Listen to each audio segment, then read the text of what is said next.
জুলাই আন্দোলনের চেতনা ভুলে গেলে হবে না। ওসমান হাদি মারা গেছে, ওই রক্তের উপরে দিয়ে বাংলাদেশ একদিন স্বাধীন হবে ইনশাআল্লাহ। আমি মনে করি তার রক্ত পবিত্র।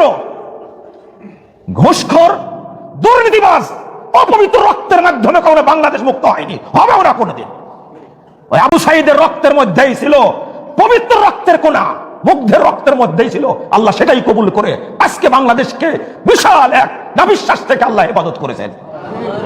আর যদি 5-10 বছর থাকতো, এই বাংলাদেশের বাংলাদেশ থাকতো না, এটা নেপাল হয়ে যেত, এটা সিকিম হয়ে যেত, এটা ভুটান হয়ে যেত, এটা হয়ে যেত শ্রীলঙ্কা।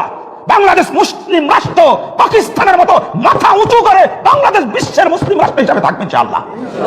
আমরা কারো দাদাগিরিতে বিশ্বাস করি না। কেন দাদাগিরি করবে? বিশ্ব সন্ত্রাসী মোদি কসাই বাংলাদেশটাকে একবারে আষ্টে পৃষ্ঠে ধরে শত শত আলেমকে গ্রেফতার করে শাস্তি দিয়ে তুমি দিল্লিতে বসে মুড়ি খাও, ইন্ডিয়ার মুসলমানদেরকে তুমি হত্যা করো। আল্লাহর কসম করে বলছি, আল্লাহ এই মোদিকে শাস্তি করবেন ইনশাআল্লাহ। আল্লাহ একে শাস্তি করবেন ইনশাআল্লাহ। হাজার হাজার মুসলমানকে হত্যা করেছে বিশ্ব সন্ত্রাসী মোদি। গত পরশুদিন জামাত ইসলামের আমির স্বীকার করেছে গোপন বৈঠকের কথা। আমি বলবো, আপনি গোপন বৈঠক কি হয়তো উন্মুক্ত করে দেন। মানুষ সন্দেহের মধ্যে রয়েছে। এই বিশ্ব সন্ত্রাসী মোদির সাথে ইন্ডিয়ার সাথে বাংলার মুসলমানদের কোনো আপোষ নয়, কোনো আপোষ চলতে পারে না এটা।